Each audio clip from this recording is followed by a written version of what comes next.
Hello, everybody, and welcome to Taking Control, the ADHD podcast on True Story FM. I'm Pete Wright, and I'm here with Nikki Kinzer. Hello, everyone. Hello, Pete Wright. Hello, Nikki Kinzer. Why so soldiery? I feel like I'm in a cadet review. You know, what was funny is I started working with a new client who has listened to us for a long time, and I pushed, unmute on Zoom, and I said, hello, and she goes, hello, Nikki Kinzer. And it totally threw me for a moment. I'm like, whoa, are we recording a podcast? What are we doing here? That is amazing. More of that. Yeah. That is amazing. It was pretty cool. It is very cool. Would you call that a win? Are you celebrating that as a win? Yes. Of course, that's a win. Is seeped into the brains of clients. That's fantastic. Well, yes. I'm glad and you're I just go by celebrating Nikki Kinzer. Yeah, it's like yeah. It's like Charday, but you're not cutting the name off. You're just adding to it. Right? It's just more one. Nikki Kinzer. Nikki Kinzer. Pete Wright. Pete Wright. There's I got rid of the space legally. It's just Pete Wright. Right. That's all it is anymore. Well, I am so thrilled about our show today because we are meeting the third of our new coaches at TCA. Lynn Warner is here. Nikki. Yes, she is. And I'm so excited to talk Ian to her. And Aviva and now Lynn. Good job. Good job. Thank you. Well, they're wonderful, and I'm honored to have them as part of our team for sure. Well, I sure am too, and so honored to be able to introduce them all as we have over the last over this last 3 weeks. It's been a real treat to get to know them and to as we wrap up the year and the season to be able to do a little bit more of this. We've got all kinds of fun stuff coming up in November. Melissa, Discord Mom, has planned my curriculum of podcasting for Techvember. And so we're going to revisit a lot of old shows. So that's something to look forward to. If there are things that are now wrong, or I don't know, she built a whole thing for me to review and then podcast about. So get ready because I have a punch list. November. Yeah. Tech-Ovember. That's exactly it. I'm very excited about Techvember. I think, Techvember. Maybe there's an apostrophe in it or something. I don't know. Anyway, before we dig into our conversation with Lynn today about celebrating ADHD wins, you should head over to takecontroladhd.com and get to know us a little bit better. You can listen to the show right there on the website or subscribe to the mailing list, and we'll send you an email each time a new show is released. But to really connect with us, head over to the Discord community. It's super easy. You just jump over to takecontroladhd.com/Discord, where it will whisk you over to the general invitation and login page.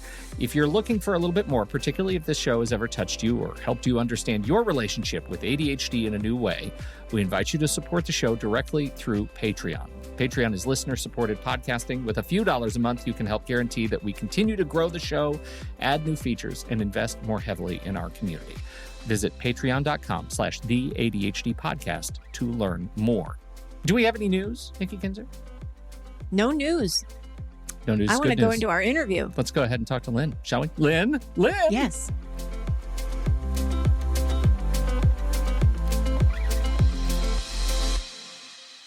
Lynn Warner was diagnosed with ADHD after becoming a mom and learned an awful lot about herself. And she ended up doing the work to become an ADHD coach, sought-after ADHD coach. And she is here because she is one of our newest and most delightful ADHD coaches. Lynn Warner, welcome to the ADHD podcast. Hello, Lynn. Welcome. Thank you so much. So glad to have you here. Yes. Oh, I love this. This has been such a wonderful little tour of the behind the scenes to have all the coaches come on and be able to learn more about you and about how you do your work and how you help people and why you do this work. We are going to get into all of that. But first, we have some follow-up. The follow-up comes in the form of some great questions that were actually targeted to our past guest, our dietitian, Nicole Damasi-Malker, who had some wonderful things to say. And these were questions that we just missed. And so Nicole was delightful enough to actually write out responses to these questions. And so we thought we would share them. And if we have any insights we'd like to add to those questions, we will certainly do so here. So First question, what could I eat in the evenings when I get off work at 8 but need to go to sleep around 10 or 11? My eating routine is crazy due to my work schedule. I try to eat something at work when I stay late, but when I get home, I'm hungry for a full meal. I'm not sure that's a good idea since I need to get restful sleep. Big challenge. So here's what Nicole says. Great question. We're already like minds. We tend to overeat when we're not eating enough throughout the day. If you can make it a priority to eat something every 3 to 4 hours, that will help prevent overeating in general. It's okay to eat late at night if you're hungry. There's a lot of fear-mongering around time of day to eat, but if you skip your night meal, you'll just be hungrier the next day and it will backfire. It can also affect your ability to sleep if you're too hungry. On the other hand, if you overeat, that can keep you awake too if you're uncomfortable. So I would try and make sure you don't go hours without eating before you get home from work to prevent binging. The best thing you can do is have a meal planned already so you're not eating a bunch of random things that may or may not make you feel well. Amen to that, right? Like, I think the biggest lesson for me right there is the fear-mongering around time of day to eat. I know I carry this sort of ghost over my head that says, hey, don't eat after a certain time or else it'll mess up your sleep. But I think, do you guys have any thoughts on that? It's finding that balance. Yeah. Yeah, it's definitely finding that balance. And I like how she says at the end, not eating a bunch of random things. Yeah. I remember when I was worked in retail and I would get off late and I would be hungry and it was always potato chips. That was like my random thing. And I would just eat them until I was full enough and then I would go to bed. Yeah. Not healthy. This is not what we want you to do. No. Not a good thing. But yeah, finding that balance and yeah. It's tough when you have a weird, odd work schedule, especially if it changes a lot too. Of course. From day to day. For me, often I'll wake up in the night hungry. So I'm still experimenting with what's the right way to get to bed and sleep through the night. That's interesting. I don't actually wake up hungry, but I do know that feeling of like feeling like at the end of the day, did I forget to eat? I better catch up. Right? Like, oh no, I skipped lunch. I better go ahead and eat everything now. Which then makes you feel bad because you've eaten too much. I mean, I know that feeling very well. Yeah. Oh yeah, you've eaten too much. Yeah. Sleep terribly. Wake up and you're feeling bad. So, okay, what are some quick filling snacks that aren't nuts or cheese? Nicole's response. So Nicole says the goal is to choose a combination of carbs and protein so you fuel your brain and keep your blood sugars stable to regulate your mood and your appetite. Some great combos: peanut butter sandwich or any sandwich with meat. Choosing whole wheat bread will help keep you fuller longer. Yogurt or cottage cheese and fruit.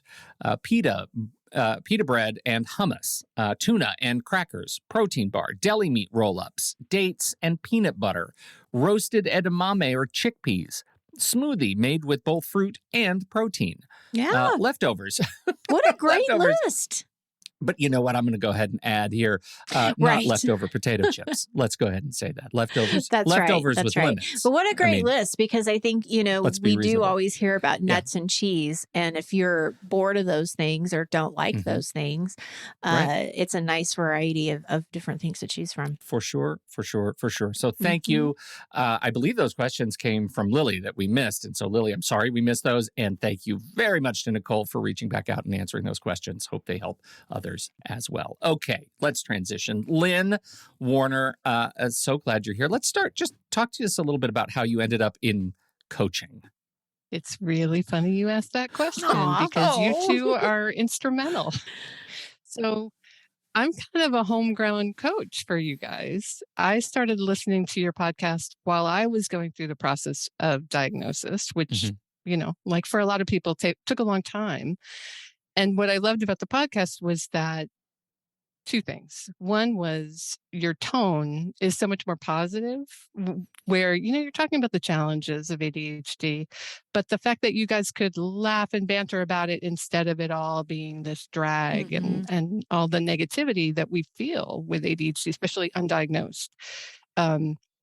It was just a ray of sunshine for me. So, That and the fact that your audio quality is fabulous. And some ADHD podcasts, I won't name any names, but they're harder to listen to, frankly. Good job, It's harder Pete. to get the content. Thank you. Thank you so much. Anyway, so I did... My cup runneth over. Good job, Pete.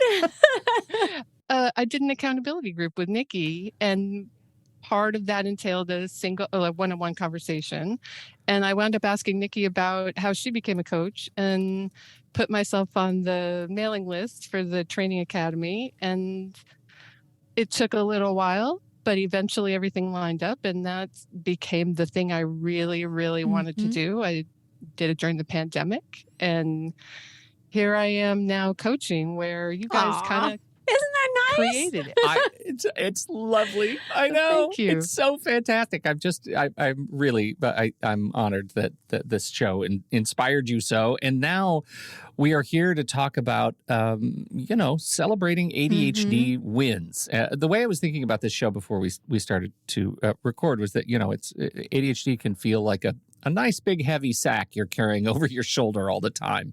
And it takes some real intentionality to stop and evaluate, what am I winning at? What am I doing right? So we started framing this conversation and thought you could help us through, what does it mean by an ADHD win? Well, I'll start by saying that a lot of the clients I work with, and this wasn't intentional, but it's worked out really quite well, are middle-aged people like me who got diagnosed late. So not exclusively, but largely. That's my client base.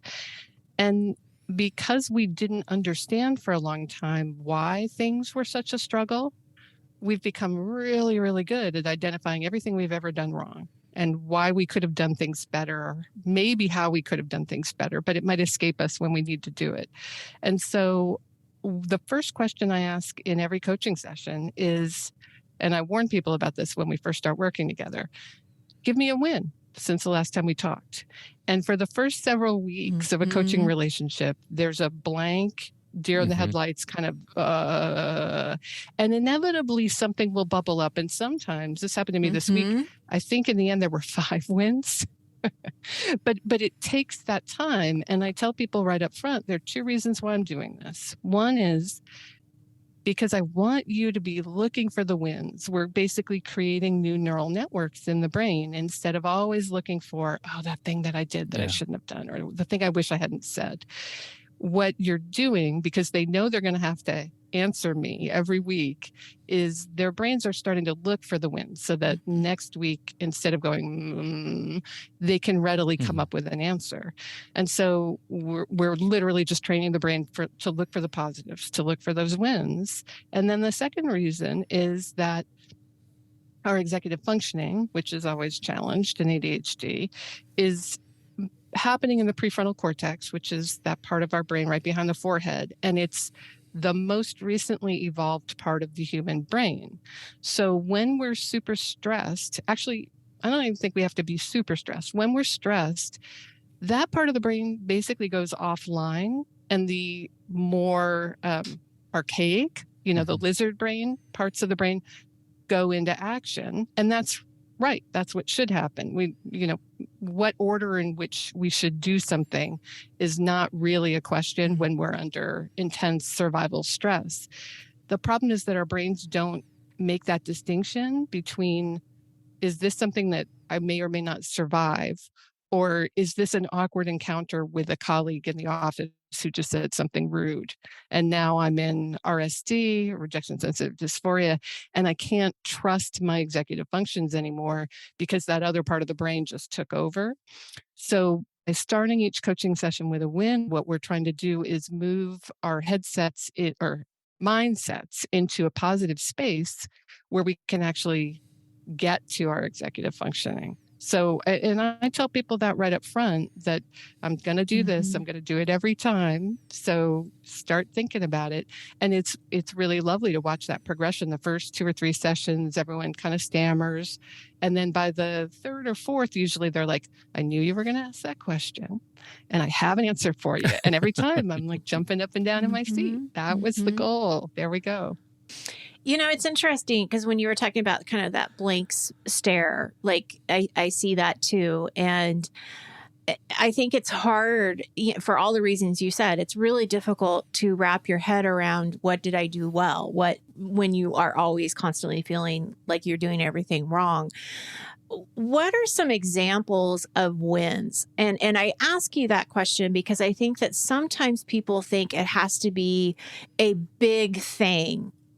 And you and I know that that's not the case, but the ADHD brain is saying, oh, if I have to report back a win, it better be that, I won the game. Like, not just that I showed up, but I won it. I always find it fascinating, the different answers. I remember asking somebody the same thing, and their win was asking for help, which I thought, that is a big win, to be able to have that courage to say, okay, I really do need this help. Like, I need more information, or I need more time, or whatever it was. And sometimes it is just showing up, just showing up to the coaching session when you almost canceled it, or whatever it might be. So yeah, I think it's just really important that we let our listeners know they're small and big, and they can impact you. They can impact others. They're there, though. Well, and that gets to one of my questions, and I wonder if this is a frustration that others share. That sometimes it can be really tiring only celebrating small wins. Like, you feel like, okay, I got up this morning. All right, great. I've celebrated that before, and I'm kind of tired of celebrating getting up in the morning.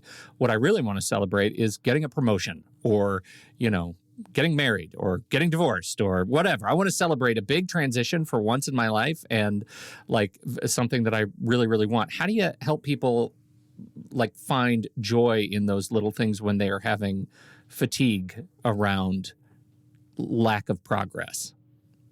I think often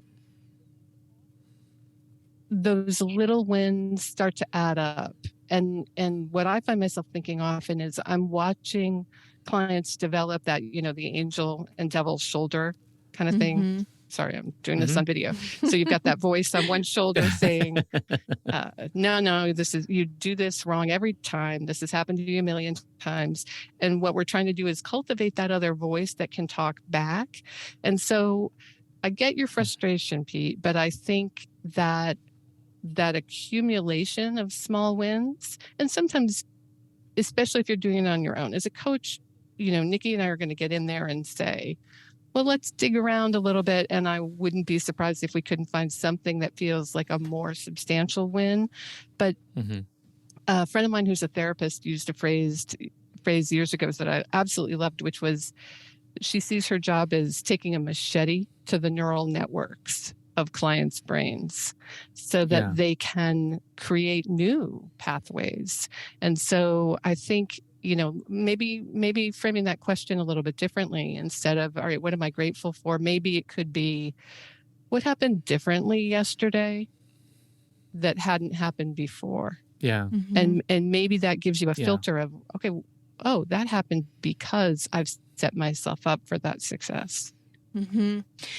We experiment with what we learned today. Like, what did you learn today? Because learning, like when you think back to, I just learned something new today, implies an experience, and that experience denotes change or something that has evolved in your life today. That's another one to mental model. Absolutely. And I think, as Lynn was saying, as a coach, we're going to dig in a little bit more. And I know that, like, my curiosity goes to what would feel like a win. What is something that what are you missing? And are you comfortable adding that, into your routine or whatever it might be? So I think questioning, where those feelings are coming from, and not only what did you do differently today, but what can you do differently tomorrow to have a different thought process around it? Well, and I think because so much of it, like you talk about that lizard brain, like, I cannot stress how exhausted I am at my brain reacting in what seems to be out of my control. You know what? I have like an oven and a toaster and a refrigerator to keep food from spoiling. Like, there are so many times throughout the day that I feel like my lizard brain is kicking in, and I don't need it. So that is like existentially So I have a exhausting. question. And so that can mask the sometimes the feeling of being able to find a win when I'm feeling Can like I'm you- constantly in fight or flight and What do don't you? need Okay, it. so this is a silly question because everybody's going to listen to this and say, "Well, duh, you should know this," but my memory is not serving me. What is a lizard brain? The lizard brain is the part of the brain that we share with other creatures that's really there just to do survival. So it's literally other physically parts of the brain that are there to say super stressful. It's fight or flight Okay, would be all the right. simplest answer. Yeah, So right. fight or flight is like, okay, Yeah. I don't have time to put these things in order in the spice drawer. Right. Right. All of I'm going that to is run out away. the window. Yeah. It's time to run away. And in modern day, our brains are still going into fight or flight, even when it's something incredibly minor. You know, I can remember having this happen to me recently, like when you've run down to the car to do the errand and you remember, I didn't bring a mask. And you run back up to the house and you run back to the car. And then one more thing, you know, and your family is sitting in the living room chuckling every time you let yourself in because You've forgotten something. ADHD, Yeah, right? right. I see. And the voice that comes out of that, especially if you were on a time deadline and didn't really have that time to run back and forth, it is amazing how negative we can be to ourselves for something as silly as that. Okay. Yeah. And it's basically, And we get, I mean, because that's, it starts in the amygdala, and I started calling this the amygdala hijack, right? Because it's like this is where the sort of sensory experience of emotion takes over, like rational thinking anymore, and you just get mad or scared or whatever. And it's so great when that happens, when I'm crossing the street and I don't see a car, and my body reacts without me having to think about it and jumps out of the way, right? That's awesome. Keep that. Lizard brain, like do that job. But like you say, when I get terrified of the spice drawer, that's where we need to draw a line. Like, come on, brain body barrier. Let's draw a line on when I actually need you and when I don't. And some of that can creep in when I'm looking for these wins to celebrate, right? Which is like, I think there is a meta experience where I kind of live low key that is, now I'm sort of scared right now because I can't think of a win alone. Like I know with a coach, I could sit down and we could probe and all of that, but I'm not living with a coach. Like I sit down at the end of the day and I'm like, what happened that was great today? What's the best part of my day? And I don't know. And then I live with this, oh God, well, that's the ADHD monkey on my back. That's the ADHD lizard in my brain. And it's preventing me from having any joy in my life. And that's the roller coaster, right? That's the feeling of fear, uncertainty, and doubt. So then the question is, how do we not go down that roller coaster so fast and so furious, right? Yeah. Because at some point there has to be a pause where you can kind of reflect back to what's going on. Lynn, what do you think about like, how would you help somebody see that pause? There's a principle that I think of personally as the red velvet curtain, which the best example I can think of is when my kids, who are now teens, were little kids. We were really, really restrictive about television. And both my kids have ADHD. I've got their permission to say that. And we would get to places where the two of them were just right up against each other, and I was at wit's end. And there's a little cartoon called Pingu, if anyone's ever experienced it. It's this wonderful European animated cartoon. There's no language, but absolutely clear what's going on, and they're 8 minutes long. So our TV is hidden behind louvered doors, and when the kids would get to that place where we just could not make any forward momentum, we were just in that locked kind of battle, I could pop those doors open, the kids would plop down, and we could literally watch a single 8-minute video. And when everybody got back up and I closed the doors on the television, everybody was in a different headspace than they had been when they started. So, I mean, that's a kid appropriate thing. But what I'll often do with clients is look for what are the things that you could do that bring you pleasure or even better joy that you can use when you catch yourself in one of these spirals downward. And it happens to me all the time.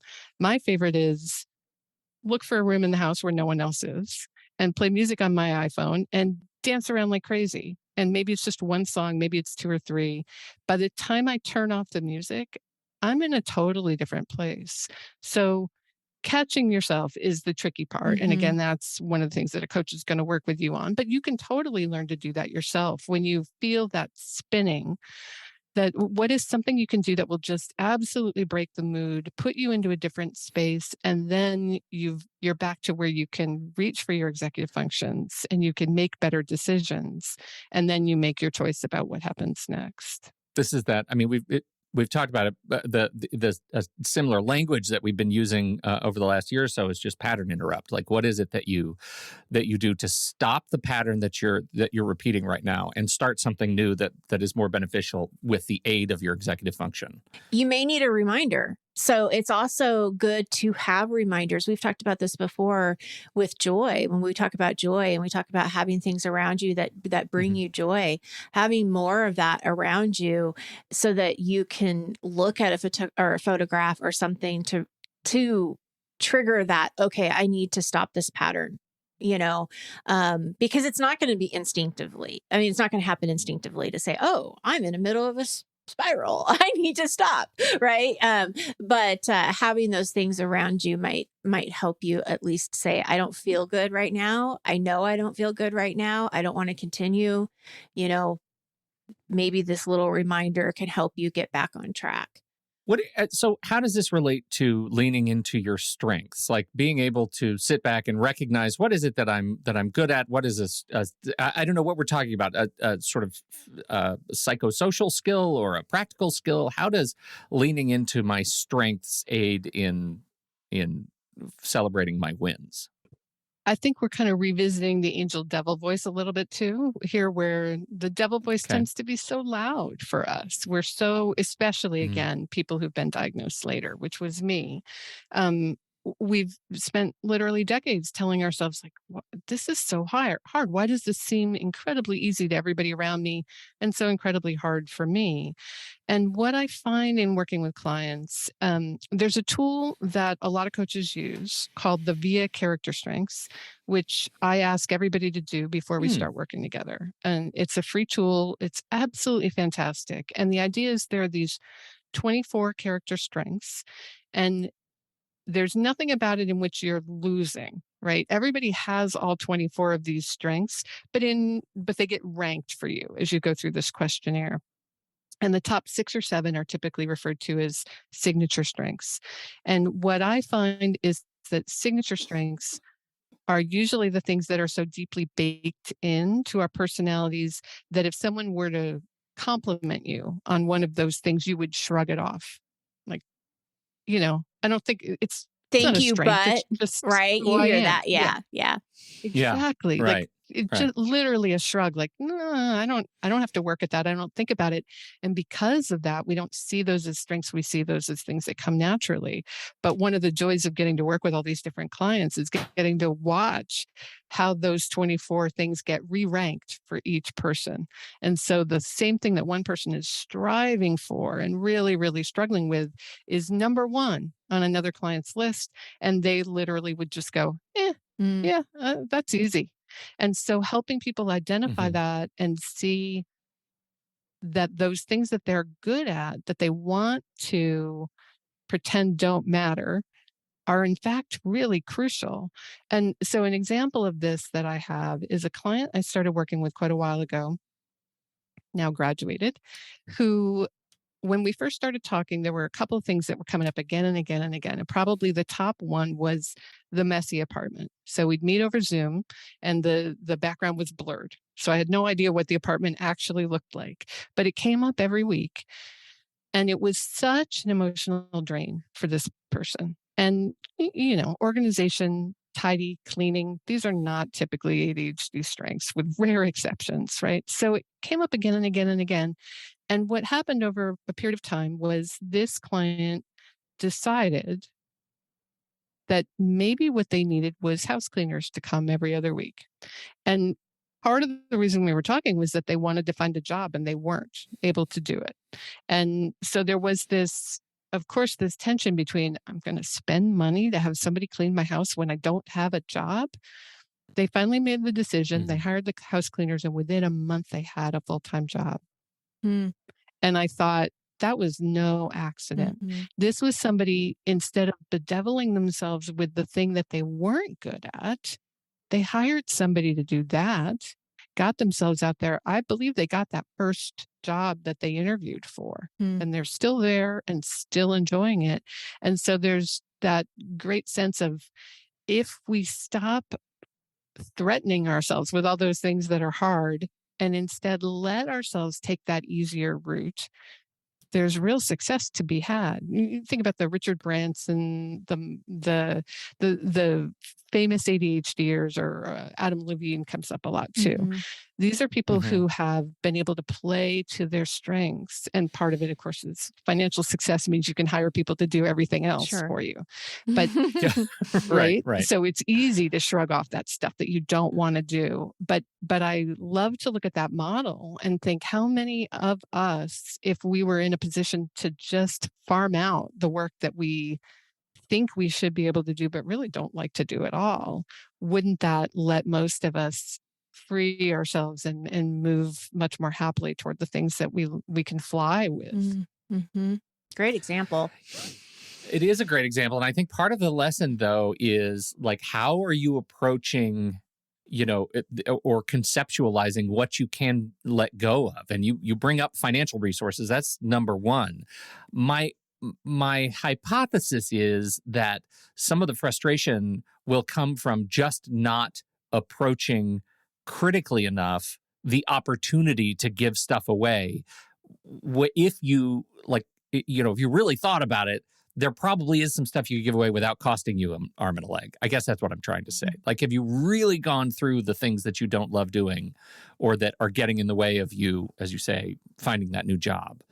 But I'm sitting there listening to this and thinking of somebody hearing it, it's like, it must be really nice if you're Adam Levine to be able to do that. I would love to pay somebody to go get my dry cleaning, just to be stereotype.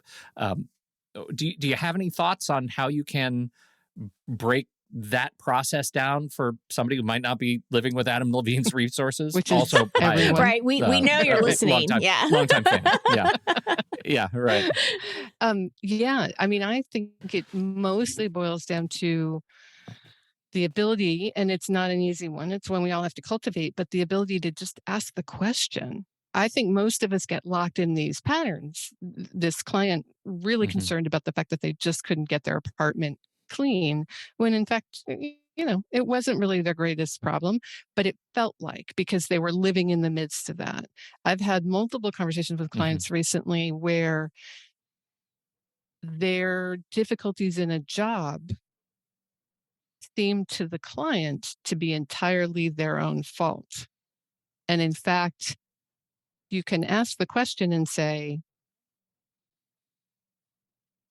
is it possible that there are jobs that wouldn't put you in that position?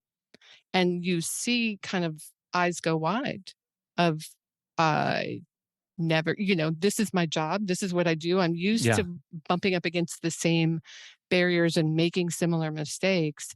And I think that, Nikki, you just said this, that pause, that ability to stop for a second and try to get a different perspective on a familiar situation is probably what it comes down to.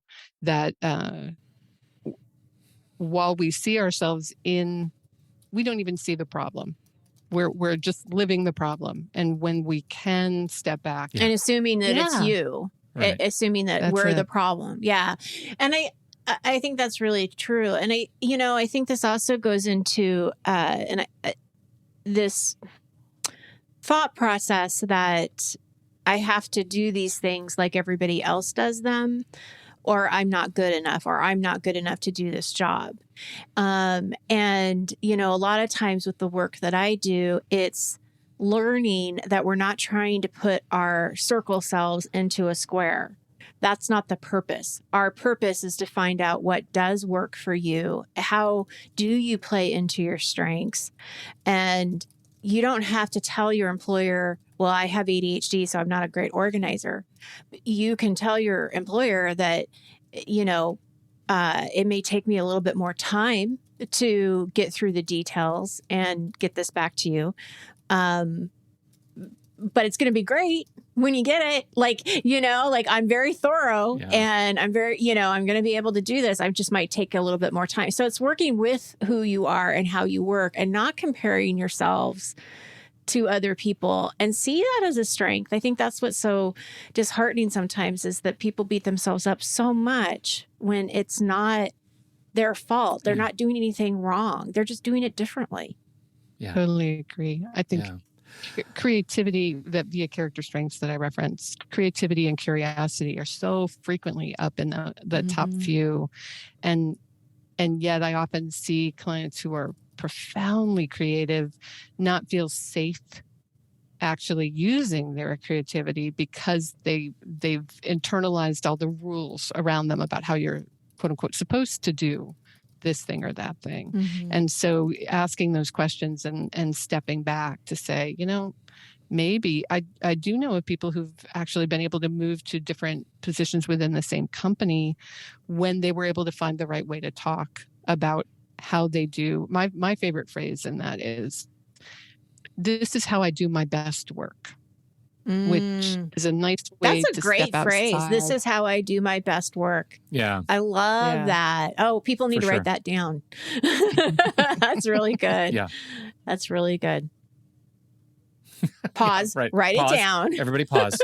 Pause the podcast. Yeah, but it's important that we have that language. And I think that, sometimes we don't think of it. And being able to remember, oh, Lynn said this. This makes sense. I can say that. It's important. I had a client yesterday who I was working with, and he was explaining to me this project that he had, and he just finished it. And his boss had the opportunity to listen to him on a call talk to this employee, and they both got off of the call to do kind of a recap, and she said, I just want you to know that you handled that masterfully. And I was like, that was so nice. And I said, you need to write that down, because someday you're going to forget, or you're going to think that, you're going to doubt yourself or whatever. But I want you to write that down and remember that, no, this person said that about you because you did such a good job in that moment. And so, it reminds me of, we talk about the gratitude journal. We need to have a win journal. When these things come up and you feel really proud, write those things down so you can go back and look at that. And especially on those days where you're feeling a lot of self-doubt and ADHD is loud and frustrating. Yeah. You're capable of doing these great things. Take lots of screenshots. Yeah. Like, I feel like looking at things in context. If somebody says something nice to you on social media, which, celebrate in that itself. Because there's a lot of mean stuff. Not completely broken. But seeing it, I think there's something really important about seeing it in context. Like if somebody writes a letter of recommendation, take a picture of the whole letter. So you see letterhead and you see signatures, like seeing a nice thing about you in the context of the world is really important. So I think that's great. I still use day one for that stuff. So everything is. Absolutely. Yeah. Well, and wrapping it back to the beginning when Lynn talked to us about why she became a coach or what inspired her to be a coach, we just kind of shrugged that off. I'm very proud of our show, and I'm really proud of you, Pete, and of what we do, and that we can inspire someone like Lynn to go into coaching, because she's an excellent coach and it's what she was made to do. And so, I want us to have our own kudos too, because thank you, Lynn, for bringing that up and sharing that. And I'm honored that we were part of that journey for you. I'm grateful that you were part of that journey for me. I would not be here without it. That's great. And I predictably had a real hard time even hearing that. And so I did shrug it off and put it right back under the desk in dark shadows because I can't take compliments. So thank you. I do mean that. I thank you very much because I am also proud of the show and of the audio quality and of all of the technology that goes into it and of how we do the show. So thank you. I'll just say that out loud. It means a great deal. Well, thank you for being here. Yes. Yikes. I know. Thank you so much, Lynn. You're the best. I've got links to where people can learn more about you on the site. Can you just tell us real quick, what kind of coaching are you doing for TCA right now? I'm working with adults, and again, it's kind of accidental, but my specialty has apparently become working with folks who've had later diagnoses. It's not exclusive, but it's where I live, and so it's something that comes naturally. It's really easy for me to identify the common problems and help people find solutions. So yes, I'm working with adults and really, really enjoying it. Mm-hmm. Well, it means the world to us and to those you're working with. Thank you so much. You can learn more about Lynn. And I think, are you actively taking new people right now, or are we waitlisting? I think we might I have be a waitlisting. little bit of room, and I probably have a few people graduating in the near future, which is bittersweet, but something I'm proud of. Okay. Absolutely. You got to let him go. Fantastic. Let him fly. Him go. Let him fly. Well, we sure appreciate you, Lynn. Thank you, everybody who is listening to the show, for listening and downloading. We appreciate your time and your attention. Don't forget, if you have something to contribute to this conversation, we're heading over to the Show Talk channel in our Discord server, and you can join us right there by becoming a supporting member at the deluxe level. On behalf of Lynn Warner and Nikki Kinzer, I'm Pete Wright, and we'll see you back here next week on Taking Control, the ADHD podcast.